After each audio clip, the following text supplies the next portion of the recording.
Ladies and gentlemen, Night of Destruction number 3. It's the finale of 2014 for the low budget. Season number 2 coming to a close, and in a big way. Night of Destruction, Tommy, the end of the year ones seem to be the big ones. Is there something about the end of the year that just gets everyone going? I think it's the imagination in front of everything saying that, hey, we've got all off season to worry about another car or to fix this one. And so we go bigger and harder than any other Night of Destruction. The fact that we had 3 this year was impressive, but we always know that heading into the last one of the year, we give those fans everything they want to see. Now, Tommy, next up, and we've talked a little bit about it throughout this season, about maybe not so much preparations, but about the event itself, the chain race coming up. Yep. Now, we discussed how things were all just not working out for us earlier in the day.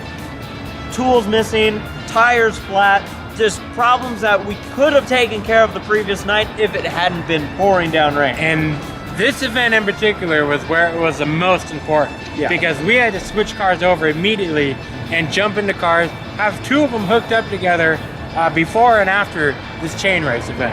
Yep, and so it got to a point where Tommy and I were both coming off track, and we said, you know what, at this point at the night, it's pretty clear, and this was during auto soccer, I believe, that we were walking off the track, and we said, you know what, it would make the most sense to not do the chain race to be able to catch up for the rest of the event. Yeah. So we had to cut off a limb to save the rest. That's what we did. It was Halloween, so you know. Very true. Yeah. So that's what we had to do. We weren't part of this chain race, but what do you say we look at some of the highlights from the event? Yeah, very cool. 2 cars out there, 2 teams out there battling it out for the first chain race ever at Urbandale Speedway.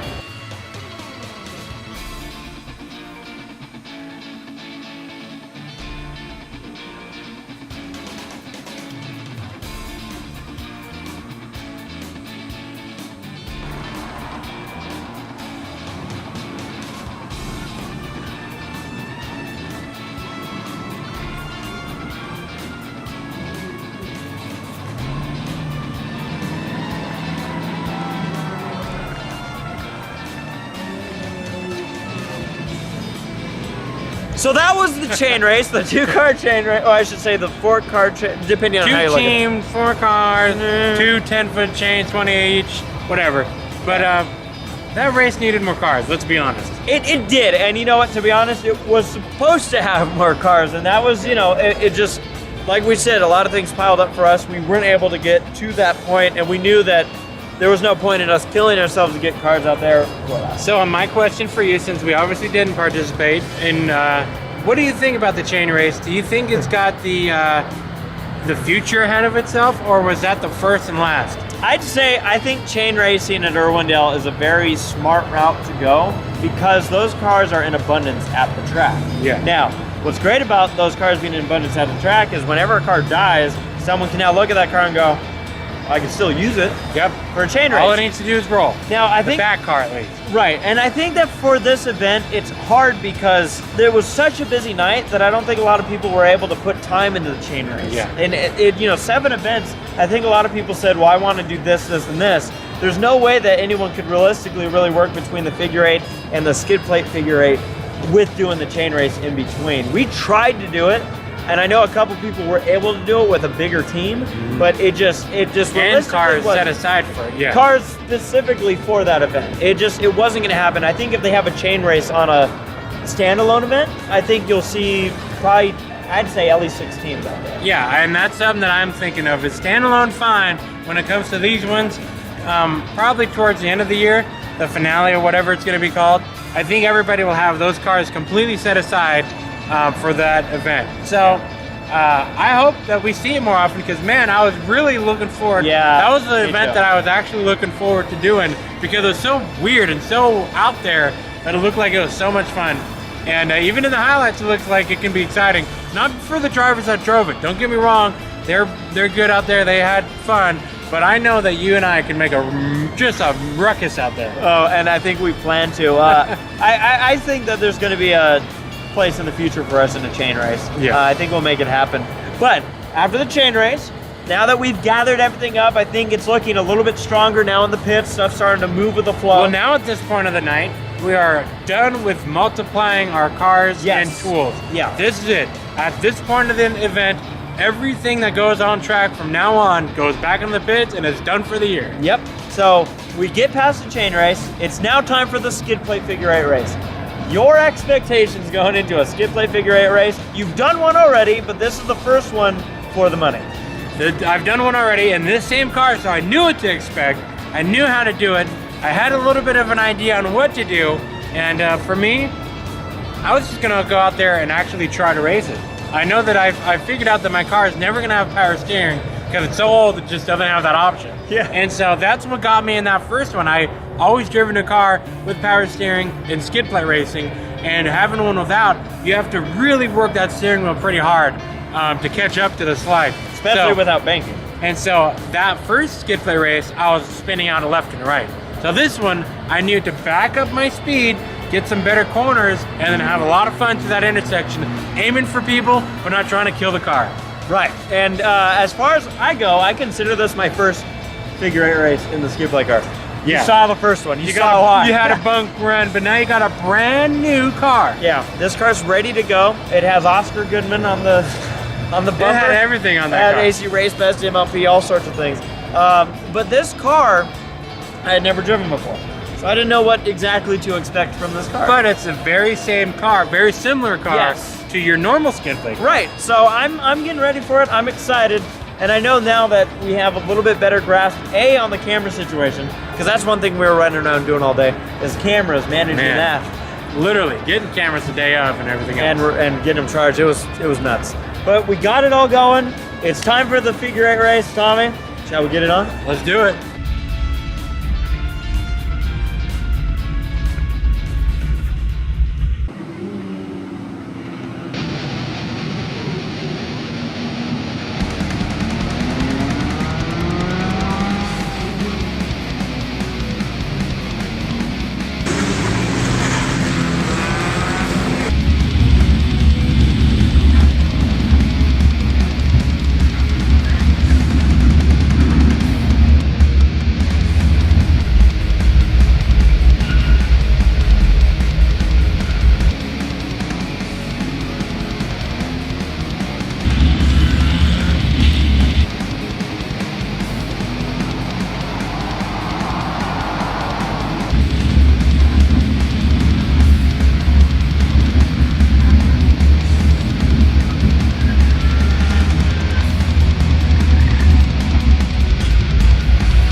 played figure eight racing. I love it. I feel like if I only remember half of that figure race because I only saw half of it. As you saw, I had a malfunction with my hood latch. I don't even think that car had one. And I definitely forgot. What we normally do is we use ratchet straps and tie down things all throughout that pit. And I had to borrow one of them. And I realized where that one ratchet strap came from when I was out there in that figure eight course and watching my hood fly open every lap. That was a lot of fun, and I heard the crowd cheering it on. I was loving it. I was laughing in that car, having a great time with it. Yeah. But I want to find out about how your car drove. It drove very similar to my skip plate car. It's the same type of car. Yep.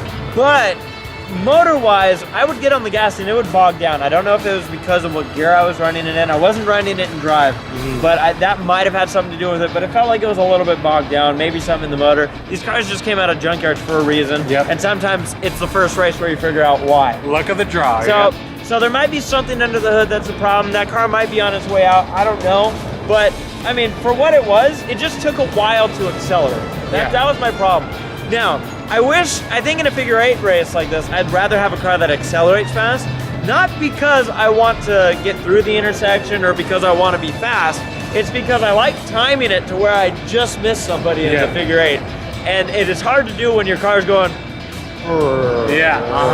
So, but overall, I mean, I was spinning out there. You were spinning out there. I was laughing so hard when Tommy started flying over. It made my night. My entire night we could have been done. We could have missed the Derby and the trailer race. I was good. Oh man, you and me both. But yeah, now you got to see a real deal about the figure eight skip plate race. What did you think of the event? I like it. It's such a goofball race. It's a goofball race, but I feel like it's a really manageable type of race. It's funny enough, it was the cleanest race with those cars that night, you know, and I mean, we had a couple cars spinning out, a couple cars hit each other, none in the intersection. No, there was one in the intersection. Was there one in the intersection? Yeah, one in the intersection. Was it you? One got Robert Rice.